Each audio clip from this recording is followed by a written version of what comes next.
video is brought to you by BetUS Sportsbook and Casino. I'm KJ Wright from the Seattle Seahawks, and you are watching NORBFAM.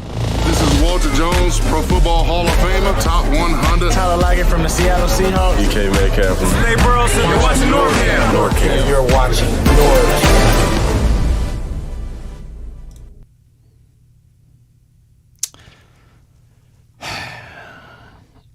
NORBFAM.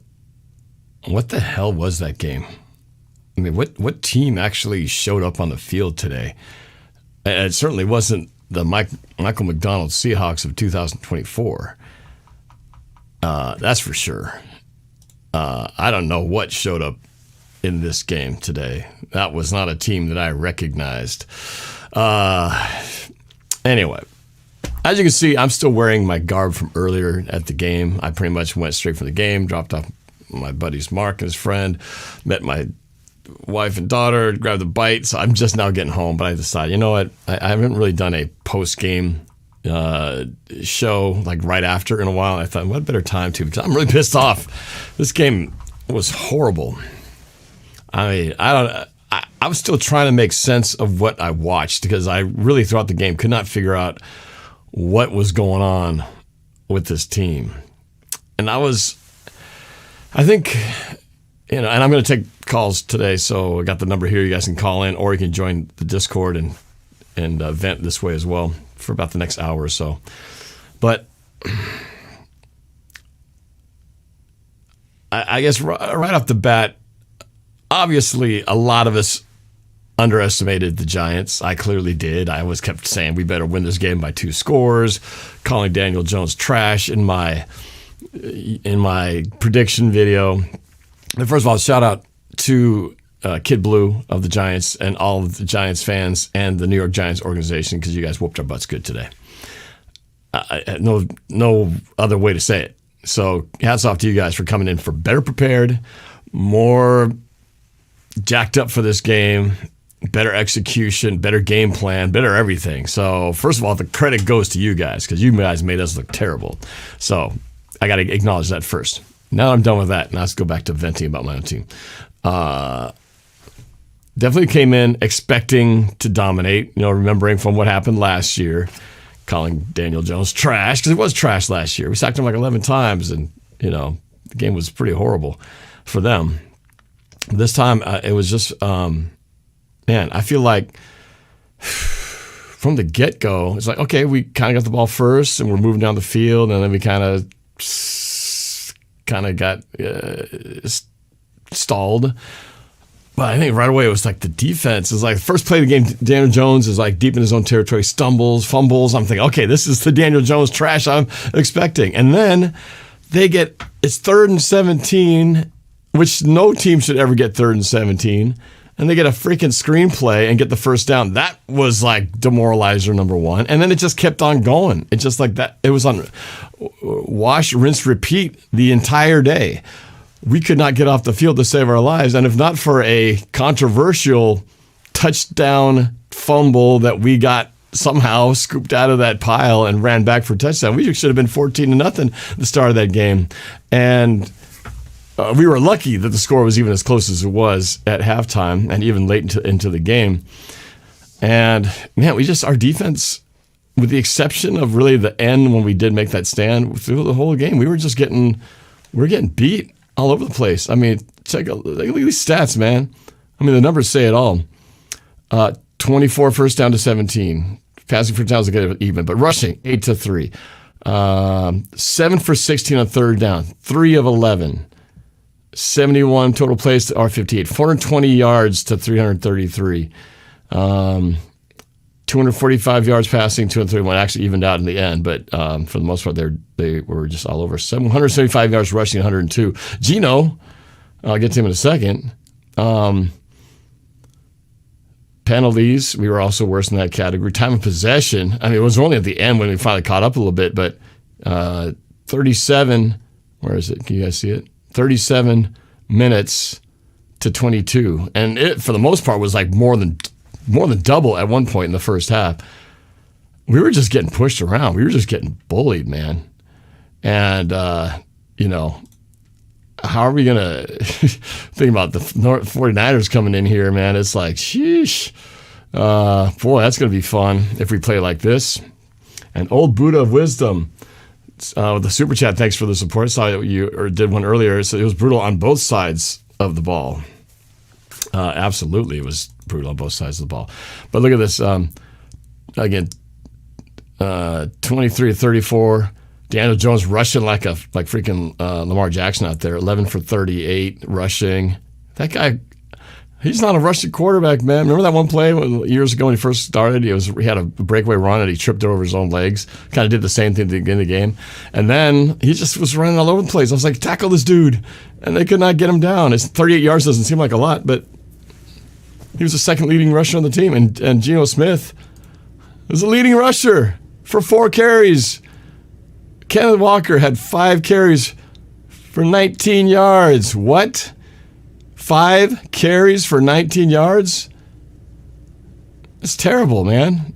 I mean, that should not be happening unless he's not playing. Now, granted, I know Walker was out a lot. Somebody said he was sick or something. I didn't know anything about that. But he played enough. Looked pretty good when he was in there. But, man, I mean, we just got out-muscled. We just got out-muscled in this game. And I think what's frustrating about this is I was just starting to buy into that we are good. That Detroit Lions game was a loss, but it felt like we felt so good about the win, right? Put on the video saying this is like the best I've ever felt after a loss. This was not. This was the opposite. This was like out of a 60-minute game, 55 minutes of agony trying to watch this team going, who the hell are these guys? The tackling, the guys were out of position. There were missed tackles. They weren't getting any pressure on the quarterback. Everything. Like I said, it's jokingly, it felt like this was the 2023 Seahawks defense. Like, how did this happen? And the offense, same thing, right? We didn't run the football. Should have made more of an effort to run the football. Couldn't sustain drives for most of the game. DK Metcalf fumbling again, which led to 7 points, which was the difference at the end of the game. Same thing in Detroit, like that fumble. Like, dude, you got to hang on to the ball, man. So that hurt a lot. But again, it was just that feeling like they were pushing our defense around, and their defense was pushing our offense around. Our offensive line, I already knew our offensive line is pretty garbage, but it really was on point today. And if you saw my collab with Kid Blue of the Giants, he talked about, like he even didn't think he was going to win the game. I even texted him, I said, dude, you must have jinxed us or something because, man, you like took it to us. And he was like, I don't know how we did it either, man. I'm shocked as well. He had no faith in his own team. But the one thing he did say that they have a good defensive line, and that was on display full today. They were in the backfield constantly. Geno was constantly under duress. And he got sacked like 7 times. Was that what it was? 7 times? It was a bunch. How many sacks did they get? Where is it? Sacks. I need to go team stats here. I'm just so disappointed. So disappointed in how we played today. Like, I can't get my score thing to show. How do I get this? How do I get to? There we go. Team stats. Sacks. Where is it? Where's the sacks at? Okay. Oh, there. Sacks. 7 for 53 yards. We got to Daniel Jones 3 times. And none of them were very satisfying. One of them, he stumbled over himself. Others were kind of chase out of the pocket and then didn't quite reach the line of scrimmage. Geno was 7 nasty sacks, like the kind where you get thrown down hard and put away wet. Oh, you can't see it there. There it is. 3 for 12, 7 sacks for 53 yards. I mean, but I already knew that. I already knew that our offensive line has been abysmal. And knowing that the Giants had a good defensive line through just a little bit of collaboration I had, surely the professionals and the coaches who do this full time and see these guys every day must have had a plan for this potentially one thing that could wreck us. We had nothing. We couldn't run the football. We couldn't protect Geno. And until the very end, when we finally showed up, end of the half, end of the game, was the only time we actually had some drives that actually amounted to something. And then when it looked like, okay, we have a chance to win the game, we made the stop. The defense finally got a stop and forced them to punt. And then Gino rips off a 30-yard or 25-yard run or something, gets us into field goal range. We're already in like field goal, overtime forcing field goal range. But now we got fresh set downs, plenty of time on the clock, a couple timeouts. We might actually win this game.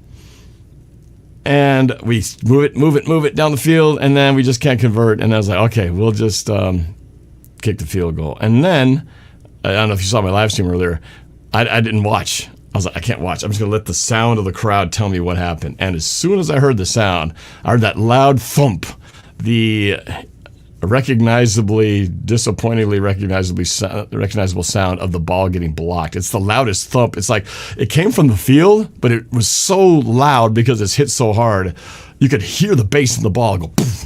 And I was like, and then sudden screaming. I go, that ain't a field goal kick. That's a problem. And I look up and I see the giant guy running down the field. I couldn't believe it. I was like, are you kidding me? Are we actually going to end the game on a freaking field goal? I would have rather gone to overtime and had my heart broken there, at least have that chance to play that last tie-breaking moment out. But a blocked field goal to end the game, it's like if we couldn't have every phase of the game go, shoot ourselves in the foot, well, let's just throw special teams in there too and then get a block kick. I haven't gotten a chance to really watch that play yet because, at the game, they only show the replay a couple times. I haven't gotten a chance to dissect it. My first reaction was like, when did jumping over the pile become legal again? And I know everybody was explaining it because they were talking about it apparently on the broadcast, but not knowing anything about that, not listening to the broadcast and only being myself alone with the fans in the stands wondering what the hell just happened, I thought they outlawed jumping over the line. I thought they said it was a safety issue, so we're not going to allow people to jump over the line anymore. But I don't know. Somehow that was legal. If that's the case now that you can do that now, well, every freaking Seahawks special teams field goal unit should have a guy doing that every single time. That's a great way to get in there and disrupt the field goal. If I'd known that was legal all the time, I'd be like, how come we're not running a guy over the A gap and jumping over the top of the line? Because it works. It worked before, and then they didn't allow us to do it. So I had no idea they could do that. That was shocking, but it was just disappointing because I was really hoping that we'd have that overtime chance. I would love to have won it in the regulation, but even if we didn't, I was like, okay, let's get overtime. Let's play, even it out. Let's have one final period to kind of determine the true winner of this game. But no, had to have that crap happen.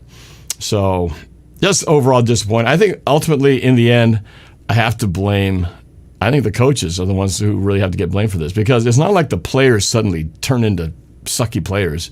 Right? I mean, they just played a great game on Sunday, on Monday night, and you're going to tell me 6 days later suddenly they've just forgot how to play?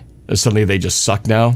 Which annoys the hell out of me because I'm finally thinking, okay, people are going to finally start believing in Geno Smith, and then this game happens. Now, of course, all the haters are coming all back. Oh, if they don't put Sam Howell in here, I'm going to stop following Seahawks football, or they need to fire, Geno needs to go, blah, blah, blah. And I was just like, great. Everything that is built up this place, building this cachet of faith in Geno and the offense and everything, suddenly just off the door with this team, with this game.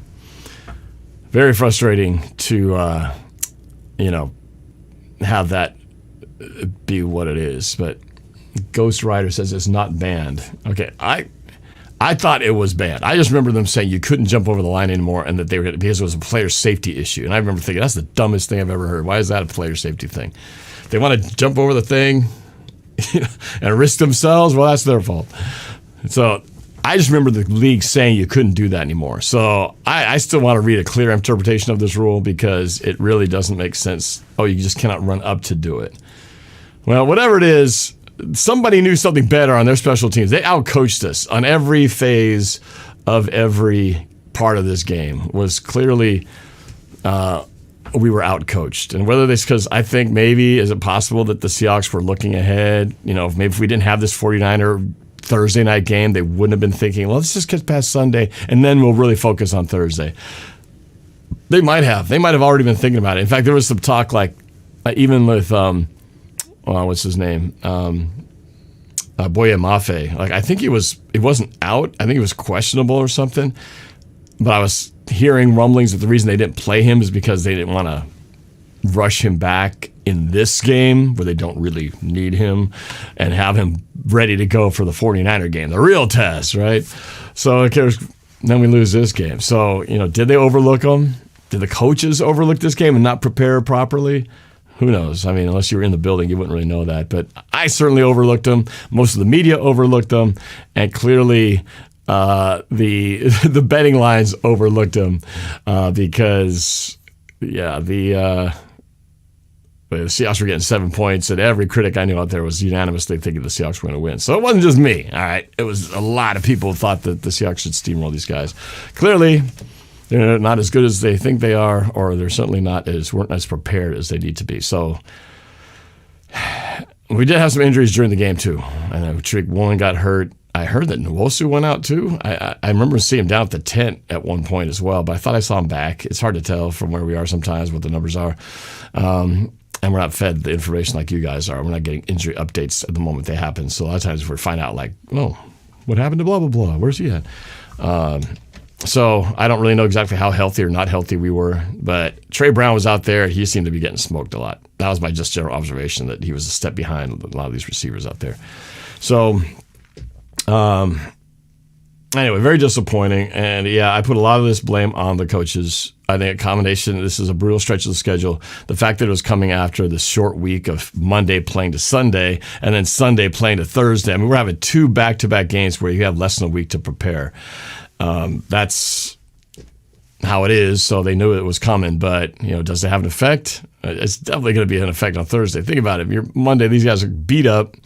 They have one day to sort of just treat their wounds or whatever. Another day to kind of, just have a day off somewhere in there. And then Wednesday, they got to get back into practicing and getting the new system installed and all that. And then Thursday, it's game day. So, I mean, I can't imagine how hard that's got to be to jump right back into it. But so does the 49ers. And they lost a bad one today, too. I haven't really watched how it went down. I just kept getting score updates through Alena on the chat and everything. So, the fact that the 49ers and the Rams lost, that was one of the few bright spots today. The fact that they also lost, we didn't lose any ground on them, but the Cardinals move up a notch. But I think that's what also is so frustrating is the fact that we had a chance to really distance ourselves from the rest of the division, the tough teams of our division. We could have been an extra game up if we'd won this one today with the 49ers losing. And instead we stay the same. I was talking to a friend of mine. I was talking to Never Worry Andrew before this. I don't know where this came from. I shouldn't have said it because it's probably bad juju. But I compared this early start, us being 3-1 and first in division. I said, kind of reminds me a little bit of the Mariners start. They started the first quarter of the season in first place, 10 games up on the rest of the division who were struggling. And I was like, man, I hope we don't waste this start that we have like the Mariners did, because the Mariners blew that 10-game lead and eventually ended up not going to the playoffs because they sucked the rest of the time and everybody just kept improving back to where they should have been. I hope that's not what this is. I hope that this, we called Detroit an anomaly. Now I don't know what to call this because this was a no-show game. And now we play a true test of, these are the tough ones. We go against your division rivals. So there's really no more excuses. Injuries or not, everybody's got them. And Thursday is going to be a real test where they can come back and recover and be prepped to go against your rivals, where this is really a really important game. For only being week 5, this is a really important game because this could separate us again. Another chance to separate us from in the division, or to give the 49ers a chance to potentially get it right back. And so 49ers are kind of like the Houston Astros to the Mariners, the division rival that's always kind of lately been getting the best of them. And so we've been given this gift with these early injuries to our opponents, to our rivals, allowing us to have this nice little cushion. And if we blow it here, it's only going to get harder. It's only going to get harder from here. So, we can't miss these opportunities. But if you want to take the West, you're going to have to beat the best in the West, and that is still the 49ers. So Thursday is kind of a prove-it game. Prove that these last 2 weeks, these last 2 losses weren't the real Seahawks, and that, we are better than these last 2 games show. And the coaches are going to do it, and the players have got to execute the plan. And Inside, I feel like the Seahawks, I don't know why. I really have no reason to feel this way. I feel like they're going to bounce back and they're going to look much better than tonight, than this afternoon, because what we saw tonight was absolute trash on all phases. Super chat recognition here. Dukes of Hazzard, always count on you, man. 7 sacks, and Cam did the same thing against the Panthers years ago. Giants QB ran his ace off, took his lowered shoulder, and 78 kind of sucked O-line. 78, I mean, he's third string right tackle. I mean, he has been hanging in there. It's like he gets pushed around. Gino, like against the Lions, was just lucky to just kind of know where the pocket was collapsing and just got out of trouble. Tonight, he just wasn't able to. But yeah, I mean, the line in general is just like, it's just a constant state of collapse. He drops back and guys are like, It's just too much. It's too much tonight. He comes back with another super chat. Gino needs more time. Too many sacks. Absolutely. But people are going to blame Gino. Hey, he's holding on the ball too long. Dude, if you drop back and the moment you step to look to throw and there's already guys in your face, there's really not much you could do. The line is a problem. And unless we get Abe Lucas back healthy or we move Jason Peters up there, the 42-year-old dude, to take over at right tackle or something. You know, there's George Fant as well. I don't know what his status is. He's been gone since game number 1. I mean, it's not going to get better anytime soon because we can't rush this type of stuff, and it's not like we have the cavalry coming. You know, it's the guys who are hurt are our best options of it. It's going to be a slow recovery. Again, if you want to call in, I got a lot of lines lit up right now. I'm going to get to them. 202-926-1076, code 696-153. And on Discord right there, you can click on it as well. It's in the description as well there. So I'll put the description in the chat so you guys can see it a little bit easier. And I'll start getting to some of your calls. And I want to hear from you guys what y'all think about what was going on. Where's that Discord? There it is. I'm going to put that in the chat here. Put that in there. There we go. There's the Discord. And I'll pin that to the top. Okay. All right. So I want to see what you guys think, hear your thoughts on the game. I got to do a live stream this tomorrow morning for Bleacher Report to talk about this post game. I was expecting to do this big, hey, we're 4-1 and looking good. And now I got to try to explain ourselves. Like, what the heck happens? I got a lot of things to figure out with this game. Let's go to the phone lines to start off with. We got phone lines and Discord. I'm kind of bounce between the two. I know Anthony was one of the first ones on the line here. I'll get to you real quick. All right, line is up. And let's see, Anthony, AD. AD, you're up, man. What's going on? Oh, I got a lot to say right now, Norb. Yeah. A lot to say about the Seahawks. All right, well, go ahead. Oh, real quick, Dukes had a super chat. Said Gino did a good job rushing for his life. Yes, he did. He was leading rusher. It's always bad when your quarterback's the leading rusher on the team. That is not a good sign. All right, what you got? Did you watch the game? I thought you were working. I was working. Well, I managed to clock out and watch the last quarter. That was actually one of the better quarters, except for the ending. But anyway, yeah, go ahead. What do you think? Sky falling? Well, first of all, wow, you guys got wrecked by the worst freaking team in the AFC. What was that about? Why do you say you guys? We're all in this together as Seahawks fans. You, me, everybody on this call here. So it's a we thing. We're all sinking with the ship, man. It's not you guys. It's we. I was talking about the Hawks, by the way. Oh yeah. Okay. Well, yeah, that's true. We don't play. We don't play on the field. So I know, man. Well, it just goes to show you just never know. You just never know how things are going to go. I'm sure the 49ers didn't expect to lose to the Arizona Cardinals either. So I'm sure they're a little bit scratching their heads. Yeah, we got wrecked. I was expecting them to win. What was that? I said I was expecting the 49ers to win. I didn't expect them to get yoinked, whatever you want to call it. Yeah. Yeah, that's why they play the game. That's why they play the game, man. Thank goodness they did lose. Yeah, and I was just watching the Hawks just literally shooting the freaking crap out of their foot, dude. Yeah, it was a overall very solid butt whooping from every phase. I don't know. It's like they wanted it more. They just out physicaled us. The line of scrimmage. We were hardly touching running backs 4 or 5 yards down the field before first contact. I'm like, this doesn't make any sense. The Giants must have figured out something. They got the secret decoder ring to figure out Michael McDonald's defense because nobody had done it until, well, the Lions, I guess. But I don't know. I'm hoping this is not a trend. Like suddenly, does everybody figure out the Seahawks defense ever since Monday night?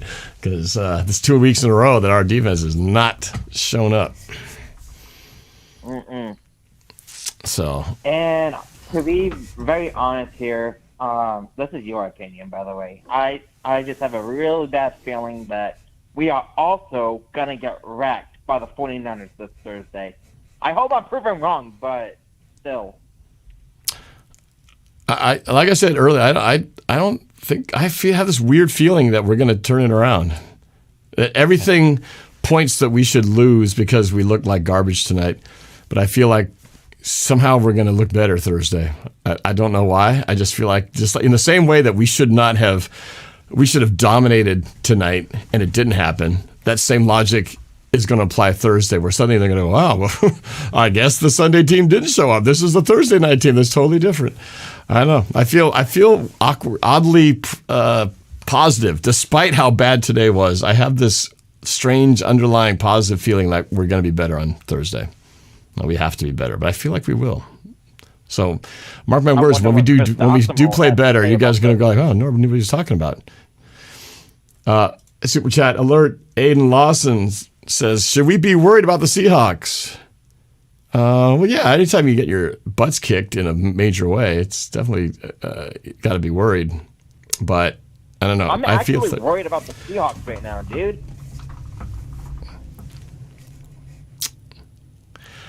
It's concerning because it was such a dominant. I was looking to try to think, who do I point fingers at? Because it seemed like the entire team was failing at the same time. It wasn't just the offense, it wasn't just the defense, it wasn't just like one guy you can go, oh, it's his fault. It was everybody's fault. Nobody was playing well.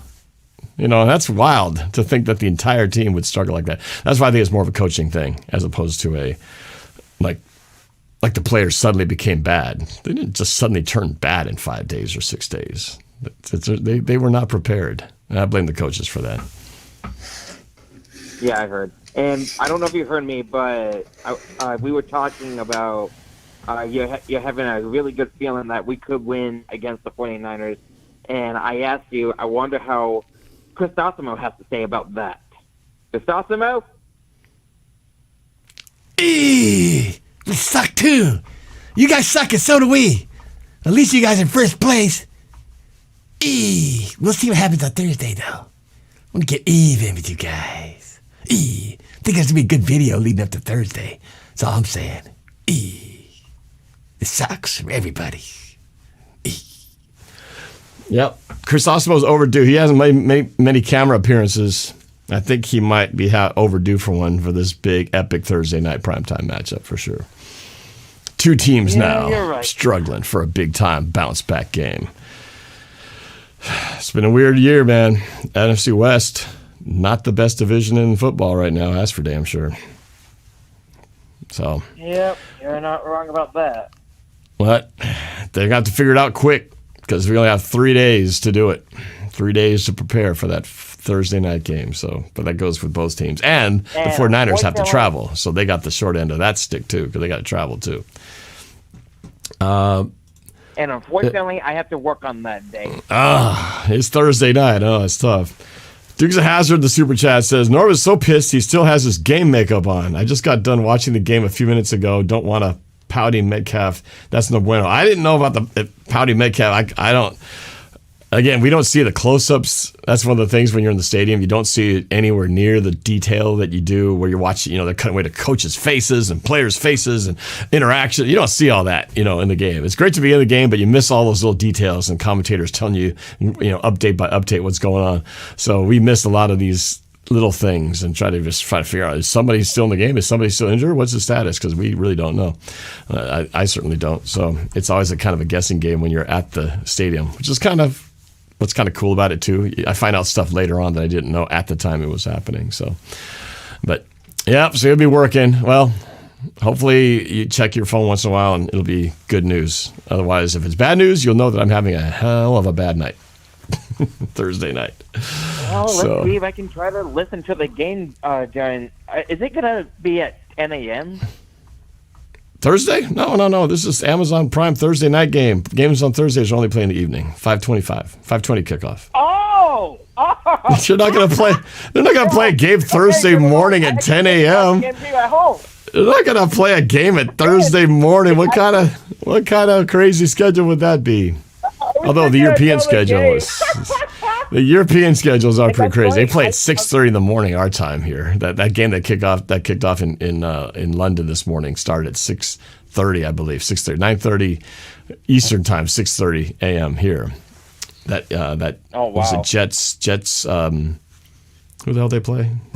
Jets. Who they play? Jets. The Vikings. Rooting for the Jets to beat the Vikings. Vikings are freaking undefeated. Can't believe it. Anyway. I know. Right? It's like, great. Thanks, Aaron Rodgers. Thanks for nothing. The one time I'm actually rooting for you to win, you can't even pull that off. So it's an interception at the end of the game. Oh, well. It's the kind of season it's been. This is funny because the 49ers game, it will be actually my very first Seahawks game I will watch here at home. Cool. Thursday night will be free for you. Well, that's good. There you go.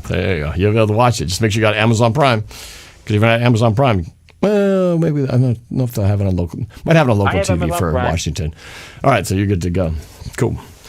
All right, well, I'm going to try to get a few more calls. Got the lines are lighting up, so got to get a swap to Discord. We're bouncing around a little bit, but AD, it's good to talk to you, man. Have a great rest of your week, man. We'll see how Thursday goes. All right. Yep. You take care, buddy. I'm going to try to make some music. Yeah. All right, man. We'll talk soon. All right. Take care, man. Go Hawks. Let's go to Discord. Let's see. Oh, our friend from New Zealand. What's going on, buddy? He looks like he's turned his camera on. You there? I mean, how I there you go. Sorry, I had you muted. There it goes. It's terrible. It's really terrible. How you doing, man? Were you able to watch the game? You were able to watch it live? I watched it live. I was very disappointed. Yeah. Here's my take on the whole on our situation. It seems to me that Kenneth Walker and Jackson Smith and Jigba are the two best offensive playmakers we have. We need to feed them more. DK Metcalf has proved a liability so far. Well, from the fumbling, but he's been our leading receiver yardage-wise for the last 3 games. He had 3 straight games with 100-plus yards. That part you can't deny. But, yeah, the turnovers are killing us. He's got to figure out how to secure that ball because that has cost us 2 games now. But you're right. Exactly. That's why I say he's a liability. We need to run the ball more, run the ball better. You know. Yeah. I'm definitely with you on there's no reason with Kenneth Walker Jr. in there. He only got 5 carries for 19 yards. That's insane. Now I know that part of the problem is we barely had the football through most of this game. It was like we were playing from behind and we had less than half of the time of possession in the first half, and that first quarter pretty much was entirely all New York. It was like we had the short little drive, and then they had the ball the entire rest of the quarter. So the opportunities weren't there like it was last week, where we had so much time with the ball in our hands. So this time it was just like we just couldn't convert, and that just hurt us and feel like we're playing from behind. Ryan Grubb is definitely a pass-happy guy. He likes to throw the football. But yeah, he needs to feed the rock to his best running back. Definitely more than 5 times. On the ball and then develop the play action game off that. Yeah, for sure. Yeah, like I said, that's why I blame coaching as well. I think the coaching game plan they had for this was not good. It was not good enough. Yeah, when your best player on the field is Michael Dixon, then that's a problem. Yeah, he had one point go into the end zone, and should have been covered. It hit the 10. It just took a bad bounce and rolled into the end zone. Even that didn't work out great for us. Rough day overall. I don't know. What's your feeling? What's your feeling going into this 49ers game? How worried are you now? More than I was before. I'll just say that much. But look, the way I see it is this is Coach McDonald's rally the troops. Morale is low. Players are unhappy. Can Mike McDonald rally the troops? Mm-hmm. And if he can, we might lose by 10. Oh, so you have no faith. You say if he can rally the troops, we'll lose by 10? So the best we're going to do is lose by 10, or else it's going to be worse? Is that what you're saying? I'm joking with you. I'm joking. No, but if in all seriousness, if we can rally for the troops, we stand a chance. We have the talent. Yeah, we do. And the 49ers are still not at 100%. I think they're still missing Christian McCaffrey, right? Isn't he still out with that weird tendonitis and the Achilles? Bilateral Achilles tendonitis. So crazy, man. I swear that Madden curse thing is for real, man. He gets on the cover. As soon as he gets smacked on the cover of that thing, bam, bam, 2 Achilles. You're done. Okay. Crazy. That is just crazy. All right. Well, I agree with you, though. Need to get the hands of the playmakers. We need to commit to the run at least 10. These got to be double digits carries. Can't be getting this 5 carries BS. 20. Was he in fact sick? That's what because at one point Charbonnet was in there for a bunch. And I was like, that's weird. The K9's in there. And someone on the chat said, Kenneth Walker's sick. But then he came out and played right after somebody said that. So I don't know. Again, this is the stuff we don't get to hear. We don't hear about. So I didn't mention it. Didn't mention it? Okay, well, that must have just been a rumor or something. All right, well, now Thursday. You know, the best part about the fact that there's a Thursday night game, the bad part being that they only have a few days to prepare. As fans, it means we don't have to linger with this loss for a long time. We get to okay, this is only going to be 4 days, and we're going to back at it and hopefully, turn the tide. It's not like, then there's nothing worse than you're going into your bye week and then you lose, and you have to sit with the bye week for 2 weeks, remembering your last game, which was a loss. So there's nothing worse than going into your bye with a loss. So that's not going to happen for a while. But yeah, so we have short memory here. We've got to get things turned around, and not going to be easy. But if there's ever a chance to get the 49ers, this is probably one of the best ones because they don't have all their weapons, but they got enough, and that defense is scary good for the 49ers, regardless of what's going on with Christian McCaffrey. The defense is still damn good. I got to watch the highlights. I still don't know how the Niners blew that game to Kyler Murray. I'm going to watch that, see how that one went. But yeah, we'll see if McDonald can get everyone on the same page. Yeah, for sure. Yeah, because if he can, all my praises. Yeah, he's got a lot to do here. This is the test, it's like it's easy when you're winning, right? Hey, I'm the coach. Hey, it's all good. But now it's like, okay, you lost 1. We almost forgive him for that one. There's 2, ugly.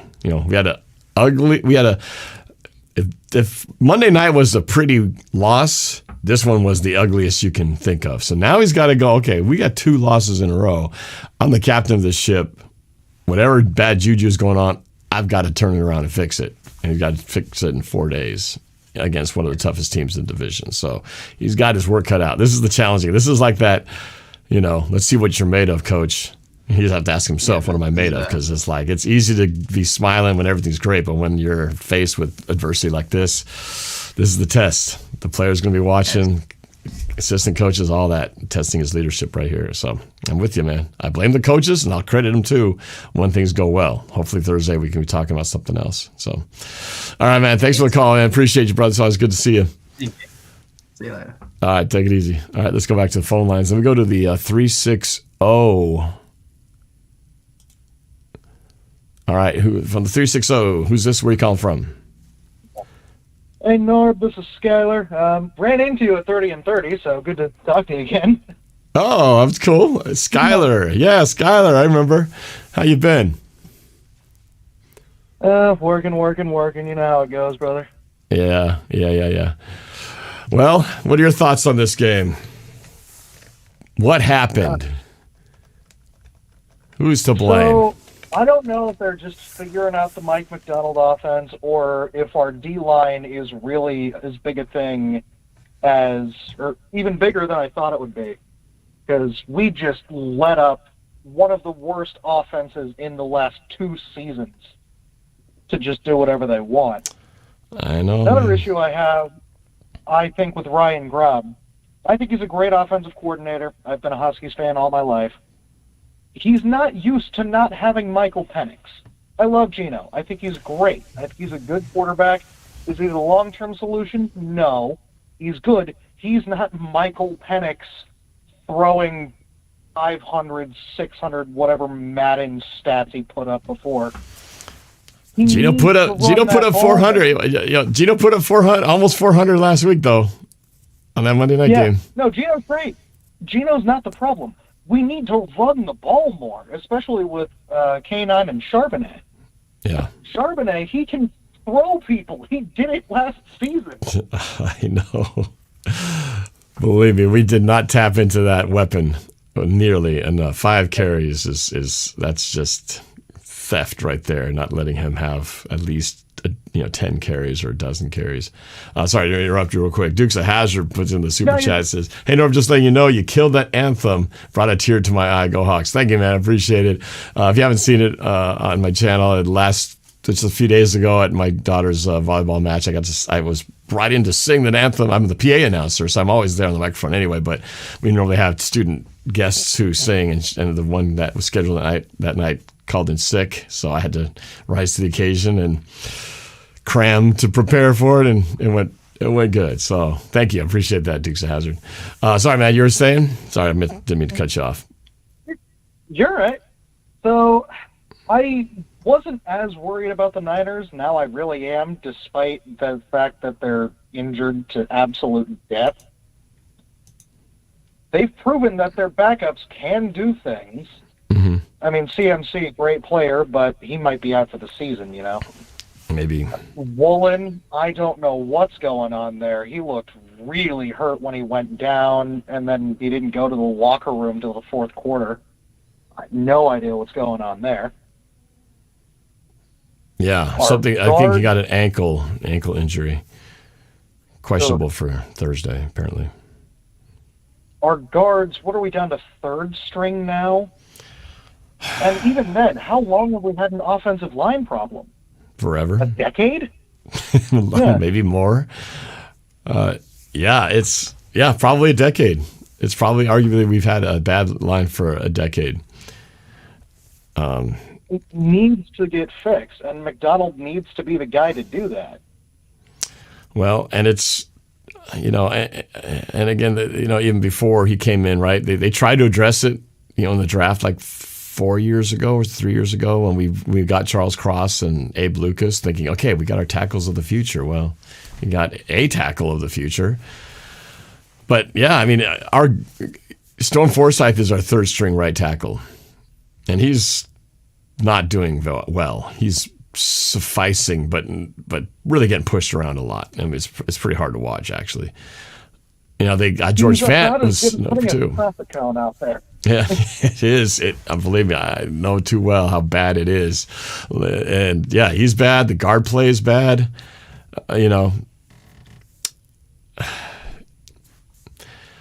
Christian Haynes has been getting some reps in there. It sounds like he's not exactly fully ready either. That's why we picked up Jason Peters off the scrap heap at 42 years old, because that's how desperate we are at right tackle. Because at the 3rd string level, he's just not getting it done. So I mean, that's really the problem. It's not, if you had Geno behind Detroit's line, he would be lighting it up. He would be probably putting numbers up like Michael Penix. He doesn't have the time, though. Half those balls are incomplete because he's got no time. The pocket is collapsing on him immediately. People, I don't think, always recognize that. And even then, we're having a lot of drops. I mean, Lockett's being Lockett. He'll always be our clutch guy. He'll make those catches. Metcalf, there's something going on with him, and I'm getting worried. You're talking about the fumbles, right? And not the drop. I mean, there were some contested catches they didn't get, but I didn't feel like drops were the issue. The fumbles were definitely the issues for Metcalf 2 weeks in a row now. Those are going to happen, but you got to hold on to the ball, especially if you're that big a dude. Yeah, you'd think, right? Maybe his biceps are so big that the ball can't stay in his arm because the bicep is pushing the ball out because it's so mammoth. I don't know, man. You'd think a guy that strong could hold on to something and never let go, like a bionic, a Terminator, just and that ball's like in there for good. Yeah. It's twice that thing's gotten popped up. What's going on? Yeah. But I don't know, it's man. a problem, and it's cost us 2 games. Like It's cost us 2 games. I know. I loved his effort, but it's costing us games. Yeah. Yeah, Deuce Hazard with the super chat again said it. Metcalf got stripped hard as F for sure. Yeah, it's little things, man. Especially in a game like this where it'd be one thing if we were dominating and you get a fumble in there. It's like, oh, well, we're up 3 scores anyway. But, man, it was just like we just couldn't get anything going. And so we finally had that drive going. It's like, okay, we're moving. We're down to their 30-yard line, the 25 or whatever it was. And you knew we were going to score. We were just had that feeling like everything was clicking. And, boom, drive ends. Same thing in Detroit. As soon as he fumbled, boom, drive was over. They go back the other way. 7 points. Same thing today. Go the other way. Couldn't stop him. 7 points. It's rough, man. You always think, what would have happened? What would the game have been had that fumble never occurred? And it feels like it would have been a totally different game. The Giants totally would have choked. We saw it right there at the end. We got that touchdown to JSN. That field goal was blocked. I mean, 1 in a million chance. But we would have had probably that 3 points, maybe the full touchdown on the board had that fumble not happened. Yeah. These are 2 winnable games. Yep. 2 absolutely winnable games. Yeah. Yeah, that's what worries me about. See, I feel like the offense, the weapons, the DK fumble thing, I don't think it's going to be this. If it's 3rd games in a row, then I will be really worried. I'm going to think, this is 2 fluky things, but I don't think it's like this. Like when you have a running back who keeps fumbling, that's a little different because he got so many touches in a game and they're always getting hit in every play. But I don't feel like that's going to be the issue. What will be the issue is our line is not going to get any better soon. We're stuck with this line. There's no fixing that. Yeah. The defense, I feel like they'll bounce back. We've seen them play better. I think they will be better. But the offensive line, that's a concern because, it's like everyone sees it, right? San Francisco's drooling at this probably going, oh, man, we're going to feast on this offensive line.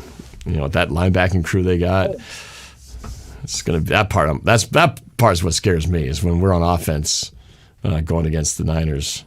They're really good. Those linebackers are top notch, man. So yeah, Dexter Lawrence, hell of a player, but 7 sacks? Is that how many we gave up? 7? Something like that? Yeah. Did he get all 7? It wasn't on him, was it? But you have 7 total. No. I'm saying they have 1 real good guy. Right. Sure. But the rest of that line, yeah, they got 1 key player on there. Yeah. It doesn't matter. They just ate right through. Yeah, I did. The problem is both lines. When I did this collab with the Giants fan yesterday, actually, he talked about that line. He talked about Dexter Lawrence and saying that guy's a wrecker, but their defensive line is really good. That's the one thing he felt they had a strength on, while everything else was like pretty bad. He didn't think they'd win either because he said, yeah, our offense is pretty much, we haven't scored many points. We're missing our best receiver. We're probably going to out our running back. That's why I thought there's no way we're going to lose this game. And we lost this game anyway. And they made their offense look better than it's been without their best receiver. It's just weird how addition by subtraction seemed to work in their favor. We gave up 2 touchdowns to Danny Dirks without his best receiver. I mean, wow. Yeah, we made him look good. I don't know. Maybe he personally took that last year's game where he just got sacked all over the place, threw the pick 6, and said, "Man, not this time. I'm going to like this. I'm going to do whatever it takes. I'm going to run the ball if I have to. I'm going to quarterback draw if I have to, which he did. I'm going to quarterback option, read option, and get the yards. I'll take the hits, but there's no way I'm not going to go down with a fight. He made some throws. I mean, he wasn't just like giving. He had that one throw down the sideline, right sideline, going left to right. Man, that was on a dime. 30-yard play, I think. That was amazing. Yeah, like, chip on his shoulder. He really looked like he wanted it. Somehow they've game planned this game like crazy. Now, can they do it again? They'll probably get thumped next week. And we're going, how the hell did we lose to the Giants who just got their butts kicked next week? It might be one of these games where this was like their win. This is their Super Bowl win of the year, right? Where they put everything they had to defeat us. And then after that, they'll no-show the rest of the season. I would be surprised. That's what gets me, man. This team has all the potential. We have a great coach. McDonald, he's new, but he's really good at what he does. He's proven that he's got that talent. We've got a good quarterback. We've had historically good receivers. Yeah. We have the pieces. We just need to get healthy, get a better O-line. Well, we can try to do all that other stuff, but to get the better O-line ain't happening overnight, man. It's just not happening overnight. Not. Definitely not by Thursday. So they're going to have to roll with what we have somehow. They're going to have to figure out. And that's what was hard. They had this couple plays where they had two protectors. It was like they had Gino and two guys on either side, which I hadn't seen that formation yet. I think it was, what's his last name, Russell, and then another guy to his right. I think they were running back. And even with that set, where it's like two guys next to him, he still got sacked. And like, man, they're probably going, man, we got 5 defensive linemen plus 2 protectors in here, and they still can't save his ass. It might be the one thing that keeps us from getting to where we want to go because the line is just that bad. It's unfortunate, but yeah, we'll see. We'll see how we feel after Thursday. Thursday could change everything, man. If we get a signature win against the 49ers, suddenly we'll forget all about this Giants game. We'll all be, man, Ryan Grubb was awesome, and Gino, woo, what was he? Oh man, God, I can't believe what he was doing. And Michael McDonald, what a coach, man, rallies us up after 2 bad losses against our different. Hopefully that's the kind of game we have, and we forget all about this Giants game, and we'll be just so high off of a huge division win. But if it's like 3 in a row, man, all of a sudden we will be back to earth hard, like 500. 49ers back on top again. Ugh, it's going to be not good. And then we start hitting the tough teams in the schedule. So, boy, we play the Falcons, we play the Bills, we play, of course, the 49ers again. We haven't even played the other NFC West teams who are going to be up for us, especially the Cardinals this year. They're looking pretty tough. Jets, yeah. We missed an opportunity. I'm not too worried about the Jets. I mean, did you see Aaron Rodgers today? Yeah, he didn't look so great. But then again, the Vikings are 5-0, and we got to play them. We got to play those guys. 5-0 Vikings at the end of the year. So, doggone, it doesn't get any easier. So, it does not. Yeah. All right. Well, thanks for the call, man. Appreciate it. Good thing, North. All right. You have a good night. Thanks for calling in. Go Hawks, baby. All right, then you can bounce over to the Discord side of things. Who's this? I see just the letter B in the name. You're muted right now. You got a little tugboat or something in your picture. Are you there? I'm here. Yeah, who's this? Where are you from? The Space Tugboat. Oh, Space. Oh, Base Tugboat. Yeah. How you doing, man? Oh, I want to. It's the first time I ever participated in the stream. Well, thanks for calling in. Real quick, I just want to acknowledge another Dukes of Hazzard. He's going off on the Super Chats today. Norb, what would Norb do to fix the next game? All right, I'll give you my thoughts. Some of that we've already discussed here a little bit, but I'm glad you asked. I can offer my thoughts on it. But let me get your thoughts, Base Tugboat, first. What do you think the Seahawks need to do to have a better showing on Thursday? What's the problem? Well, I remember game 1 against the Broncos. Like Mike McDonald at halftime said that we're going to run the ball more, and we were able to come back and win that game. We didn't do that here, so. Mm-hmm. Yeah. So run the football. Yeah. Yeah, I think that's everybody's consensus. Definitely one of the first things I would change in the game plan. get more canine going in there for sure. What about on the defensive side, man? That one's still puzzling to me because I do not understand why we were so bad on defense today. I mean, last week against the Lions was one of the worst defensive showings in Seattle football history. This week was a little better, but against a Giants offense, it was really bad. Right. Yeah, it's one thing against the Detroit Lions who have weapons and very good quarterback playing at home with one of the best offensive lines. You kind of go, well, that's kind of what you get for it. But then you get this team that comes in here who's got no starting receiver, missing the running back. Didn't do very good plays this year. What's that? Devin Witherspoon. We haven't really seen too much of him this year. It was pretty quiet this game. I felt like everybody was chasing guys from behind. We didn't really feel like we had that domination at the line of scrimmage. They were just getting pushed around a lot and guys left open. And it's that whole thing, right? If you're not getting pressure on the quarterback and he's got time, eventually they're going to come open. But it was that. No time, no pressure, too much time on the quarterback. Receivers getting open. But the running game, that's the biggest concern. It's like if you can't stop the run, as we learned from the last 2 years, if your run defense is crap, you're in trouble. They'll just keep running down your throats, and they don't even have to throw the ball because you just can't stop the run. So that was the biggest shocker, is that we could not stop the run. And maybe we're missing Byron Murphy more than I thought we would. Because if you run the ball, you can dominate field position, which relaxes the defense. So yeah. Yep. No, for sure. It goes both ways. If you're establishing the run game, everything else opens up. And if you can't stop the run game, you're on your heels all the time, trying to figure out and trying to guess how you're going to stop it. And it's a demoralizing thing when it's just like 5 yards, 3 yards, 4 yards, first down, 5 yards, 7 yards, 10 yards, first down. And I felt like that was just repeated over and over again. So yeah, not enough running. And couldn't stop the run. I mean, it really came down to that core thing, and then all the other stuff that followed. But yeah, that's what it is. At its base, we gotta do better on the run on both sides of the ball, for sure.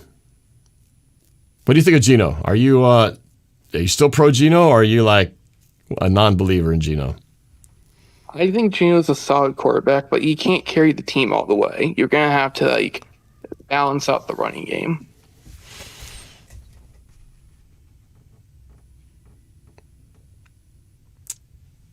I still contend. You put a better line back there, he could do some amazing stuff. Geno Smith leads the league in pass attempts. Which under Pete Carroll, you never saw a quarterback that never happened. The league in pass attempts. So yeah, for sure, that was never something that Russell would never have that either. But yeah, definitely Pete Carroll would not have had. But part of it was out of necessity because we were always, we were from behind, especially that last game. We threw the ball 50-something times, and Geno had until this week probably had the most yardage, but. Yeah, this one's going to stick out as a bad sore spot on the stat sheet for sure. Hopefully they can bounce back and just call this as a bad game. So anyway, all right, well, I'm going to get some other callers. Thanks for chiming in, man. Appreciate it. Yep. All right, let's go to Sergio from Vancouver has been hanging in there for a while. Let's see. Sergio, what's up? How you doing, Norm? I've been better. Pretty annoyed, really. And I think we're all going through it. Yeah, it's just so weird. It's just, I think, it'd be one thing if we expected this, but when you don't expect it, and you're just expecting a much better product, and they just come out so flat, it's really kind of super disappointing. And it doesn't make any sense. Right. Mondays made sense. It's like I can make sense of that loss. This one I can't make any sense out of. I had no business being that bad as it was. What do you think? What was the main problem? I think this falls a lot on the coaching, just like you said. But I guess you can split it both ways. Offense, on the coaching. You can put it on Mike McDonald. But this O-line play, I mean, how long have we been dealing with this problem, right? sometimes this problem has to fall on John Schneider's shoulders, right? We can't keep, ever since we traded away Max Unger, I mean, come on. This can't be. I think we've given up the third most sacks in the NFL. That's just not going to cut it. And to be honest, we're not going to win a lot of games if this offensive line has to keep playing like this. Right. Today, 7 sacks today. 7 sacks. But this also falls on Ryan Grubb. Yeah. You gave the ball to Ken Walker about how many times? 5, 6 times, 5. right? 5 rushes. And then once we started utilizing Charbonnet towards the end, you could see it worked. It worked. I mean, Grubb, on traditional like design run plays, it was only 12% of the 58 snaps. Come on, Grubb. That is not going to cut it. But also, time of possession. These missed tackles killed us. And you see the Giants, they were running almost the same plays every time. Run it with Tracy again, utilize their play action pass, run it again. Sky High Aviation in the chat saying the exact same thing. Our defense didn't play terrible. He says the Giants just ran the same 5 plays over and over again. But effectively, right? And if you can't stop it, it was pretty effective. Well, you know, you keep doing it until they can't stop it. If you keep running off tackle and they can't stop it, you keep running the screen pass because we can't stop it. You don't have to be exotic. Just do a few things really well. And they just did a few things really well. Really well. But, yeah, no, you're right. I think also got to get pressure on that quarterback, man. I mean, I think this is where the loss of Boye Mafe comes into play. He carries most of the pressures on the quarterback. This year for sure. Yeah. What's weird is, and I don't know, it sounded like Nwosu got knocked out of the game at one point, so I don't know how much he was in and out, but it felt like it came to the pass rush was non-existent today. Maybe it's just my clouded memory, but I really don't remember hearing Nwosu's name called much. I just don't remember him having much of an impact on the game when I was thinking, finally we get to have him back, and I was like waiting for him to just like light the place up, and don't think that's I don't remember. I'm not sure how many snaps he missed. Yeah, but I feel like we got to give Nehemiah Pritchett a few snaps. Give him a shot. I mean, Trey Brown. I mean, what was that performance that we saw out there today? Trey Brown's weird, man. Sometimes he'll have a really good game, and then he can have a really bad game. I remember last year he had a really bad game. I forgot which team we played when he was getting smoked. It might have been Pittsburgh. I'm not sure, but it felt like he was always getting beat. There was always a step behind the receiver, and today it felt that same way. Like there was that one touchdown where the receiver's dragging across the field. It was like, oh, God, he's open. That's the touchdown. Because you can tell right away he's like behind him the whole way. And again, without pressure. They really used the mesh concepts really well against him. Yeah, they did. There's simple stuff, man. Nothing super exciting. They had a couple of big plays, but a lot of just ground and pound, and then a few easy little slants, little stick routes, get the tight end in the middle. Stuff that we were doing. Stuff that we were doing just last week. It wasn't falling for us for whatever reason. So, yeah, no, all good observations, man. Well, how do you feel about 49ers? Do you think we'll bounce back, or do you still think this is going to be a problem? I think it could go either way, honestly. I mean, the reason why the Niners are blowing these leads, I mean, their O-line play hasn't been great. I can give them that. It has not been great. And I think it's just consistency. I mean, can Ayuk pull off the same game that he did today? I mean, he had 147 yards today. Whoa, so he lit it up. That's going to be – he lit it up today. But, yeah, going on to through the season, it has to be consistency. Yeah. We can't keep playing from behind. It's just not going to cut it. No. And honestly, I look at this division, it's going to be pretty rough. I mean, realistically, NFC West it's not looking good. And we might see a team in the playoffs with probably 9 wins, 10 wins. I mean, it feels like the Rams are, the way the start has been so bad for them, missing their 2 best receivers, they might have dug a hole they can't get out of. But the Cardinals, man, obviously the Cardinals are showing something. 49ers are still going to be tough, so I feel like we've got to somehow get away from the pack there because we got to face those two teams twice still, and it may not go well. It may not go well this year, and the Rams always play us tough. So yeah, it's going to be, even though the division is down, they always play up against us, and just the division overall is just not exactly killing it right now. So yeah, I know. Really up for grabs right now. It certainly is. All right, man. Well, thanks for the call. Appreciate good feedback. Yeah. And we'll see what happens Thursday. Yep. Good thing we don't have to wait too long for this next one. So, all right. Appreciate it, man. I'm going to move on to the next call. Let's go to DJ from Cali. DJ, you're up. Hey, how's it going, Norb? How are you? Yeah, just like the rest of us, I got a little bummed out about the way this day went. I think all of us were just thinking, 4-1's going to sound really good and set up nicely for the real game on Thursday. Instead, they get this knockout punch that just feels like, whoa, this was not supposed to happen, leaving our heads scratching. So, but yeah, I don't know. Who do you blame the most on this one?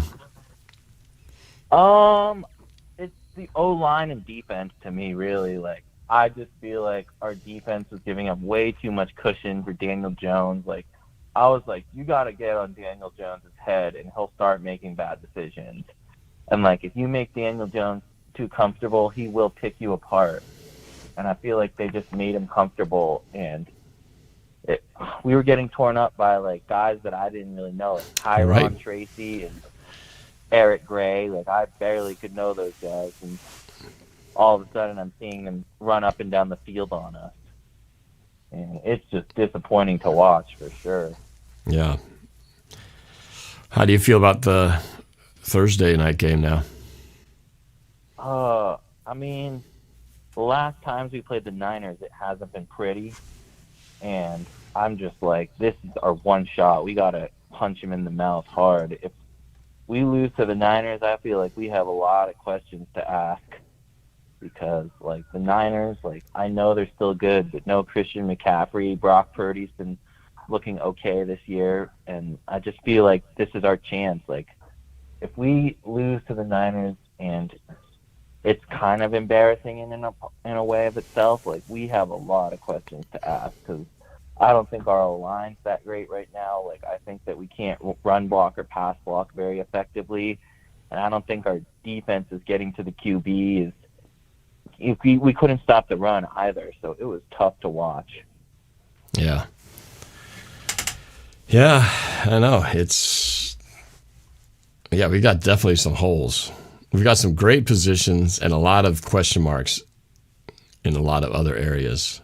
I think our running backs and our receivers are outstanding, but they're only as good as the quarterback's ability to have time to throw to them, right? Which he had been pretty good up until this game. This game was really just our worst offensive no-show performance, and just never got going. It felt like a car like we were constantly trying to get the car started the entire game and never quite got the engine humming. Dukes of Hazzard wants to know, Charbonnet, your honest thoughts. It's kind of funny. The PA announcer, I called him Charbonneau. Zach Charbonneau for 5 yards. I was like, dude, at least know your own team's name. Come on. But, I think Charbonnet's a good runner. I think that, like, he gets, like, in the open field pretty easily, but I mean, he's not as fast as Walker, obviously.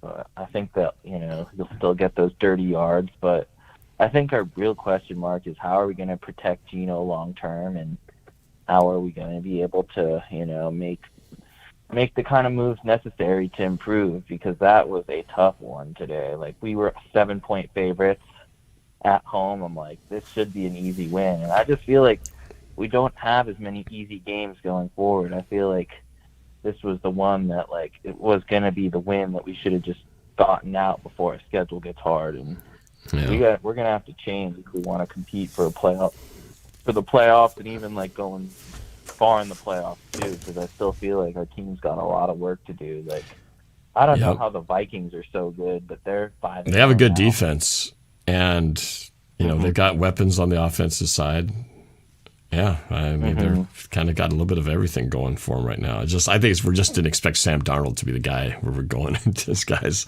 lighting it up, and it's like, what? Sam Darnold? Where did he come from? And suddenly he had his career resurrected. You know, like look at the schedule, right? Okay, so here's what we got coming, right? So we just had this vomit of a game right here. So we got San Francisco, then Atlanta, then Buffalo, then the Rams. Hopefully they still are banged up by the time we face them. Then we get our bye week. San Francisco again. Then the Cardinals, the Jets, the Cardinals, Green Bay, Minnesota, Chicago, Rams. There's no easy game. There's no easy game left on the schedule. Not at all. I mean, this was probably the last easy game where you could actually go on paper and go, that should be easy. And we just got our butts kicked. Atlanta, I don't know how Atlanta's going to be. I mean, they've done all right. They're like kind of middle of the pack, right? But Buffalo, Buffalo lost today, didn't they? No. Didn't they lose? Yeah, they did. I mean, but they're going to be tough. They just kind of lack a real receiver. Well, look at this, man. It's hard. San Francisco twice, Atlanta, Buffalo, Rams twice, Cardinals twice, Jets at New York, Green Bay, Minnesota, Chicago.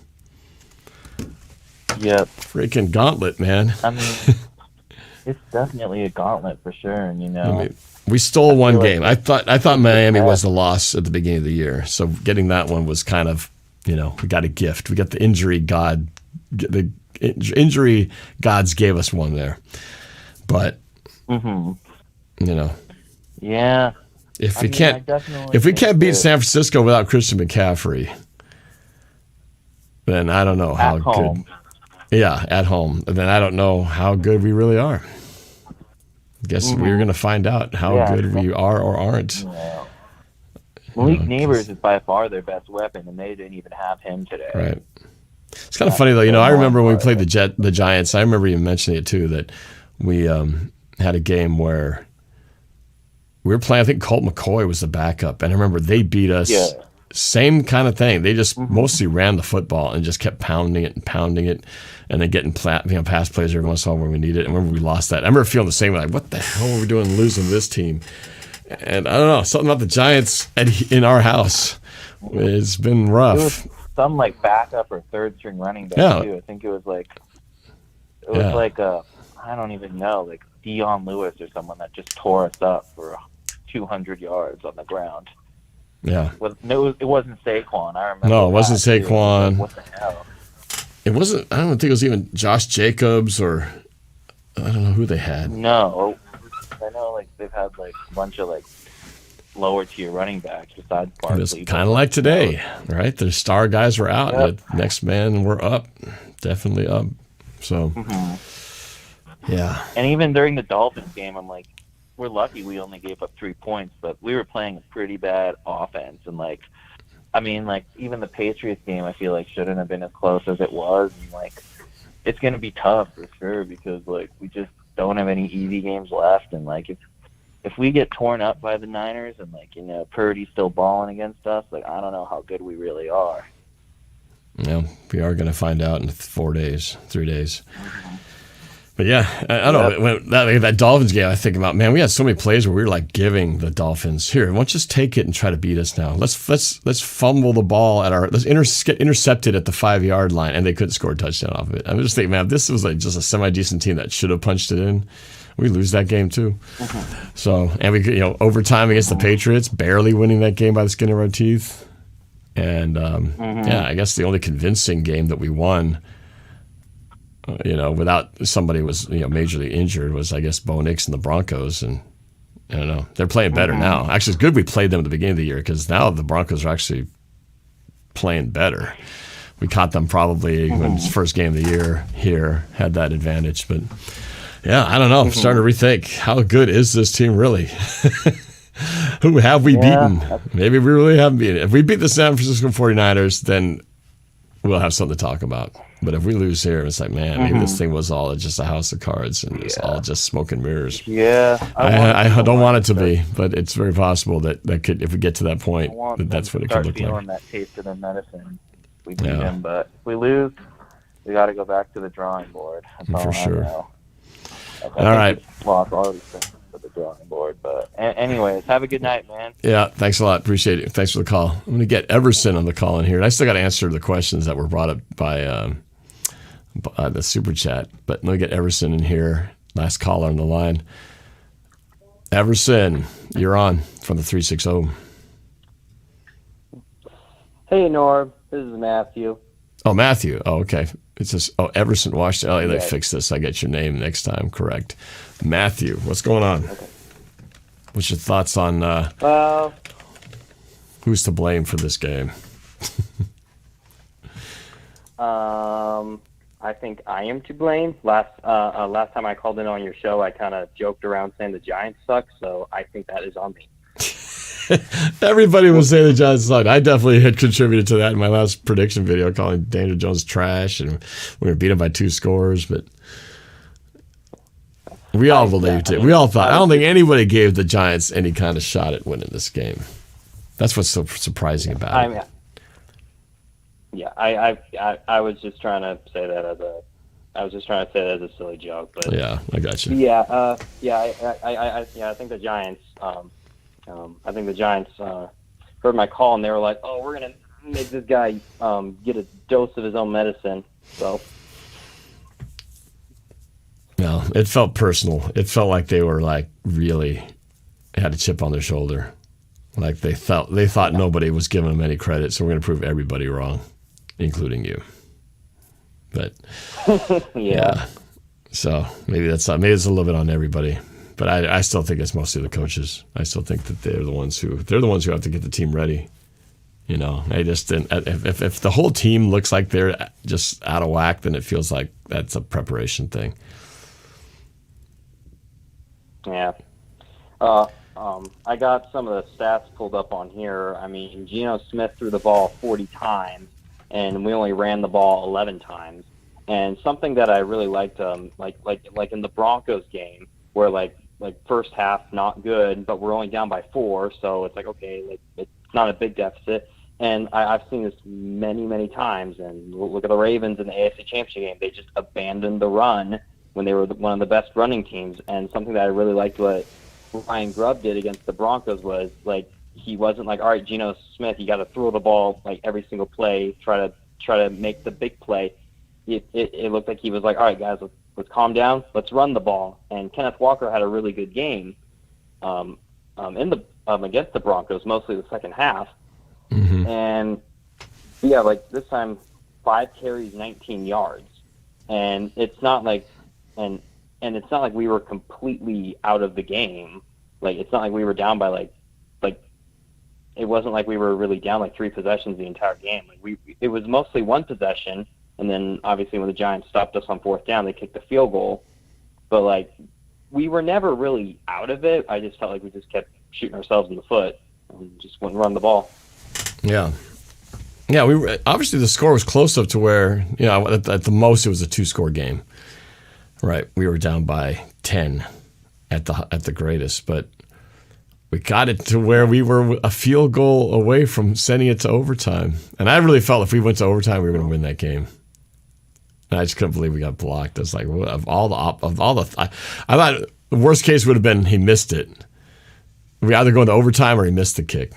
I couldn't believe he got blocked the way that he did. I still didn't understand that play, but apparently the rule is not what I thought it was. 'Cause I thought they outlawed that play, but apparently it's not what I thought. So, I feel you, man. I thought you couldn't jump over it either, but I can't remember if they changed that. I would probably have to look into it. But for me, I think the biggest issue was just bad offensive line play. I mean, Geno Smith got sacked 7 times, and I mean, anyone could say, oh, well, that's Geno Smith's fault. Okay, fair. But 7 sacks is still really bad, and obviously the Giants jumped over our center, and like we just didn't block him well. Like I blame the offensive line for that. I mean, obviously for the blocked field goal, special teams, but like the offensive line was not good, and I felt like Geno Smith was under pressure quite a bit in that game. Yeah, for sure. That's definitely one of the biggest issues we've had all season, really that last decade since they traded Max Unger Max Unger. That's probably the last time we had like a solid line. It fell apart after him, and it's never really been quite the same since, sadly. So at some point, hopefully that'll change. But they, that's 5 guys. We've just really struggled to develop those offensive linemen. Well, we've had a lot of guys who just haven't panned out. I thought Abe Lucas was tackle on the right side, and then they apparently didn't know about this chronic injury problem that he's had. But all the interior linemen, they're all like 1-year deals. Tomlinson on the left side. I guess the right guard's. Yeah, he's maybe not 1-year deal, but he's clearly not the answer. Christian Haynes is supposed to develop into that longer term answer. And then our center, Connor Williams, he's a 1-year rental. So even if things go well, what are they going to do? Are they going to be able to re-sign these guys, or it's kind of a patchwork thing, just 1 year at a time kind of deal. Who's our center that we drafted? I believe from Michigan. Oluwatimi. Oluwatimi. Oluwatimi. Yeah. I want to give him a shot. Honestly, I was a little surprised we signed Connor Williams. Like, I was like, hey, I'm up for giving him a shot. I mean, if he works out, awesome. If he doesn't, well, then obviously back to the drawing board. But I didn't really understand the Connor Williams signing. Well, I think what that's telling you is that he's not as good as they hoped he would be.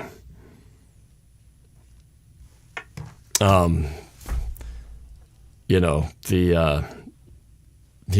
was drafted last year, barely played, but I don't know, a few plays, and he looked like he'd be the guy to move up to the starting role, right? And he clearly never was handed the reins, enough so that they needed to draft or trade for acquire Connor Williams from the Dolphins, who had graded as one of the better centers out there. Of course, that was prior to his injury. So I don't know. So apparently, Olu is just not that good. Otherwise, they would have put him in there. So, we don't see it every day like they do.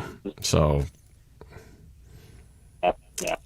But my friend Marcus, I got to show this to you guys. So this is what happened.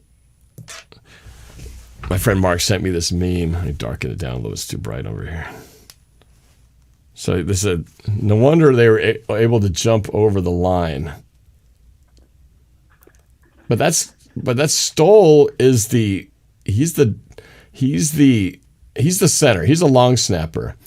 He's not supposed to ever be touched. He's kind of off limits. But he jumps over Tomlinson, who's this guy.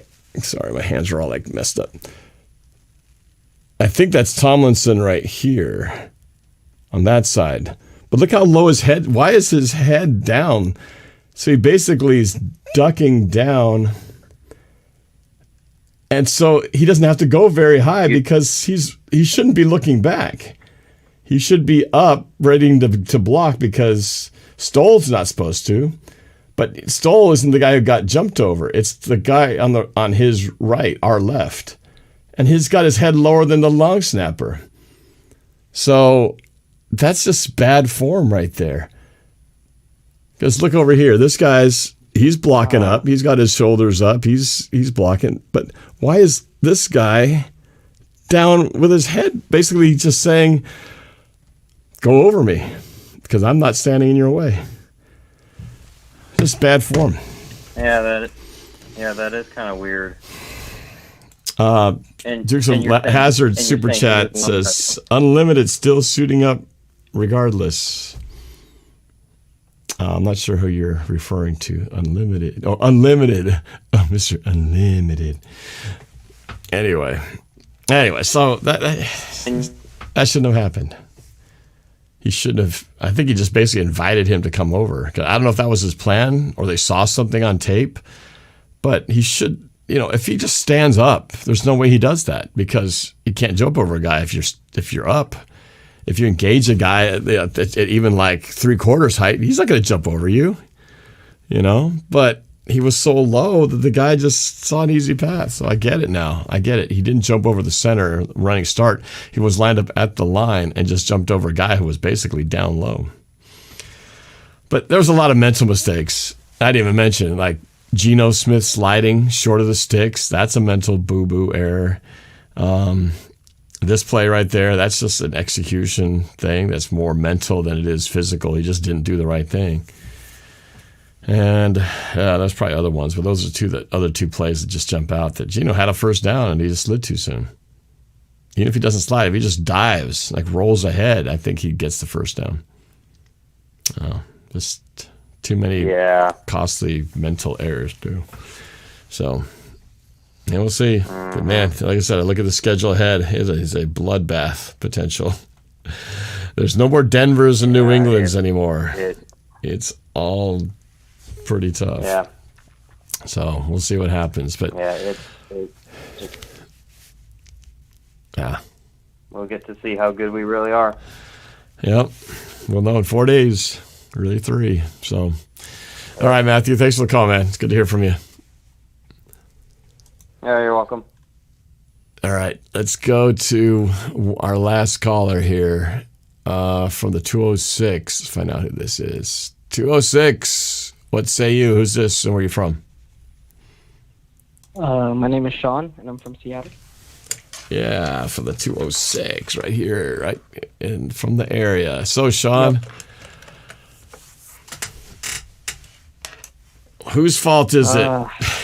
What did we do wrong in this game? I think the defense just was not up to that Mike McDonald standard that we were hoping for.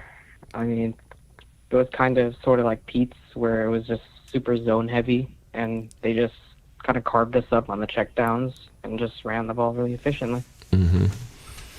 Yeah, weird, huh?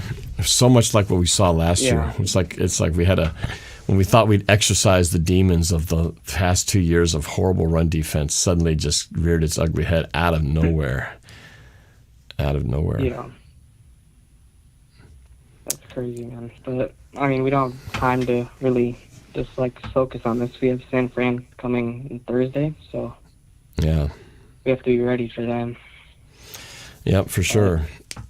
What's your feeling about, I don't know, since Geno's such a polarizing topic, it seems like people either love him or they hate him. What side of the coin are you on? With Geno? Yeah. Mm-hmm. Oh, I like him. I've always been a Geno guy. I think the O-line is kind of, not helping him. But I think he's accurate. He's good. I think we need to run the ball more. Yeah. I think we're still getting used to this new roster of team, a big coaching staff, of course. I think we're kind of still adjusting, which I would expect. But running the ball only 5 times? It's not winning for me right there. Right. Yeah. I mean, it was Ken Walker had it 5 times, but I think there was a handful of the guys. Yeah, Charbonnet got a few carries, and of course Geno had his share, leading rusher. Yeah. I agree with you. I think everybody agrees we didn't run the ball enough, and for whatever reason, the defense just wasn't sound. It just seemed like they weren't disciplined or not in the right spots and they were missing tackles. Yeah. Just a breakdown at so many levels across the board. It's so weird. Yeah. I mean, I look at that. I don't know if you remember. It was the 4th down we went for in our own territory. And after Geno slid too quickly? Completely unblocked. Oh, yeah. That was the play after the Geno early slide. Completely unblocked. Yeah, they went for it. Looked like they were lining up in a run formation. Then he drops back, and the guy just came completely untouched off the edge. Took him down. Yeah. It was we didn't get a try. It was just sucked. It was just it was a bad game. But I do think, we look better but next Thursday. But, can't just let Brock Purdy do whatever he wants, because last time we beat him was 2021, and Thanksgiving, I remember watching that game. It was just so frustrating. They were doing literally anything they wanted to. Mm-hmm. Yeah. Dukes of Hazzard so- in the super chat asked, what exactly is Pete's role nowadays? Well, he doesn't have a role at the Seahawks. I knew he never was gonna. I remember they just put it out there.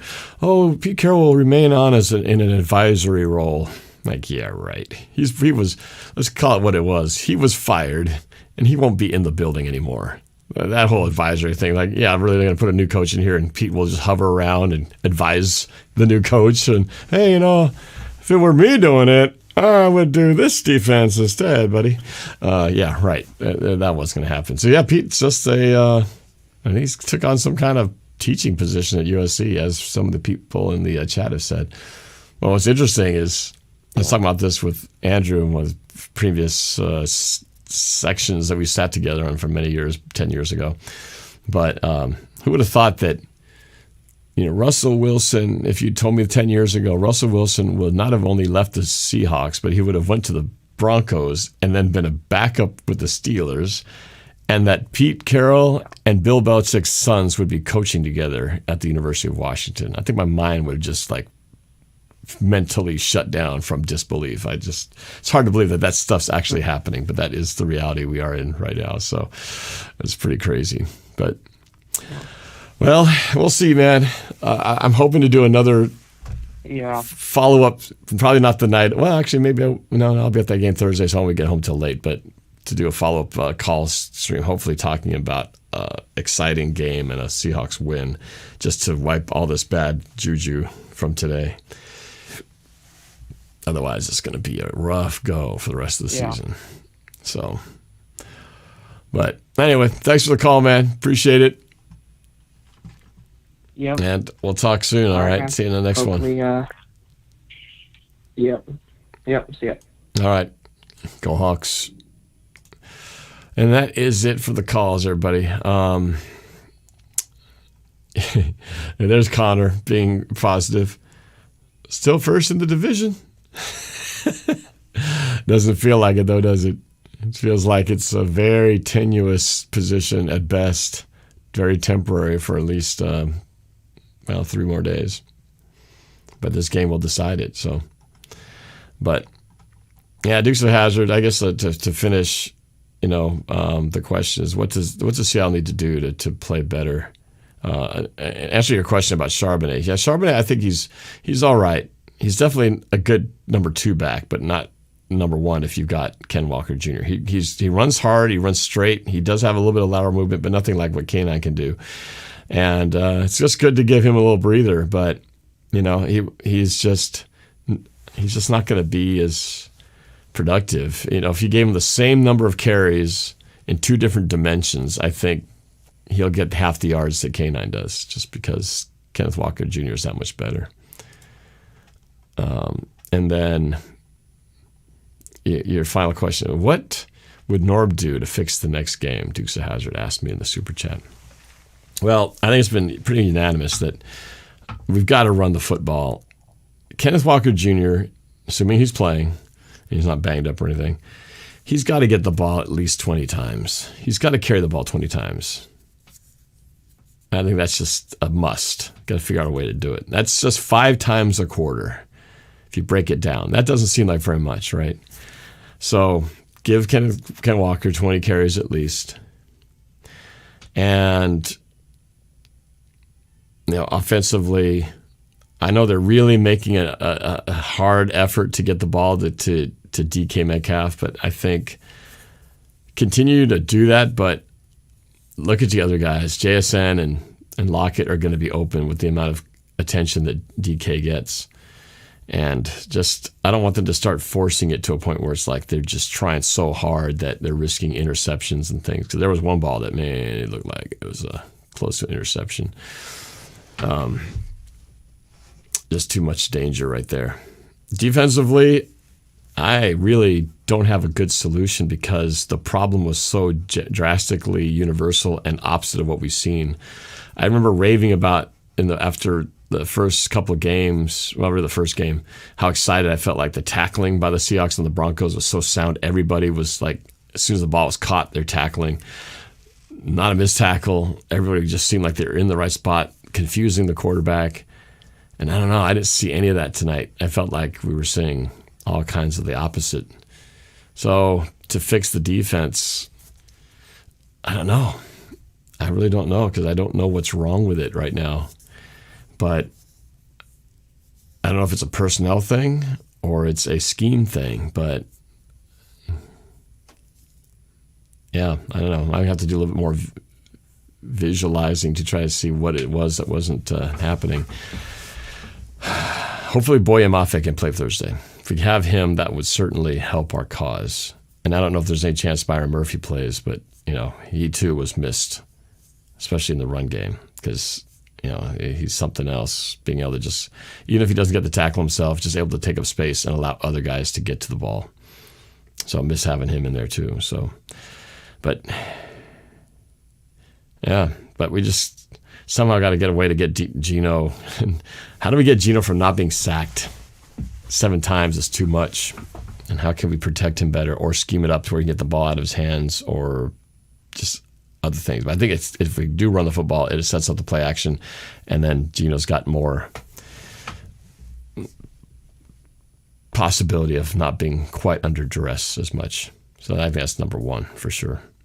And then my last thought, we got to get a piece of some of that field goal blocking action. Now, again, if based on what that photo showed me, if it really was just a fluky thing where the guy just saw that the guard was so low that it was just an invitation to come forward, well, that's just a one-time thing that he just blew it on that play. And if most of the time he's normally standing straight up and clearly not giving him that lane, and that's just a once in a blue moon thing, maybe we won't see that again. It was just bad timing for that to happen. But if it isn't, and it's something that we're going to see a lot, well, maybe the Seahawks need to come up with their own jump over the A-gap scheme, because that worked pretty damn good for the Giants tonight. So anyway, that's it for this evening's call. Thanks, you guys, for everybody who called in and for everybody who commented as well. I will be doing another show tomorrow, Bleacher Report post-game live stream at, I think it's 11 o'clock tomorrow morning. So I'm going to try to do a little more research, find out a little bit more about what was going on with the Seahawks tonight. And, man, hopefully they can figure out what's going on with the Seahawks tonight, the coaching staff, because we need to get this team turned around quick and hopefully better prepared for what's to come Thursday night. So that's all I got. I'm going to go clean this off because I feel nasty, sweaty, and got to get all this off of what happened today. So we'll see. It's going to be a tough road. It just starts Thursday and keeps on staying tough. So we'll just see what Thursday brings. But hopefully we can find some way. It's been a long time since we've beaten the 49ers. I'd love to finally see what that feels like again, because it's been a minute. Whew. All right. Well, we'll talk to you guys all later. Have a great rest of your evening. Have a great week ahead. And more fun stuff to come. Hopefully more fun stuff. I'm going to definitely put out more fun stuff. But, I do have to shout out my sponsor of the show, BetUS Sportsbook and Casino. Again, if you did happen to go and wager, like many of you did, well, not too many people did so great in this. Look at that. The Seahawks were 7-point favorites. Clearly, if you had the money on the Hawks, yeah, you did not do too well. Lost that one. But, if you were to pick the underdog in the Giants, you would have done pretty good. And if you do decide to go check it out, BetUS, if you put in the code YouTube150, as it says on the top of the screen there, you'll get 150% matching sign-up bonus on your deposit, and then an additional 125% on your next 2 deposits, up to $2,000. So if you do have legalized gambling online, check your area. Void where prohibited, but pretty cool opportunity, BetUS, with this promotion to just have a little extra spending money if you decide to do a little wagering. But yes, special thanks to the folks over at BetUS Sportsbook and Casino for helping sponsor this video. All right, that's it, everybody. Whew. Onward, upward, and onward. Let's get it done on Thursday. But I'm sure I'll see you guys before then. All right, take care, everybody. And that's it. See y'all later. Go Hawks.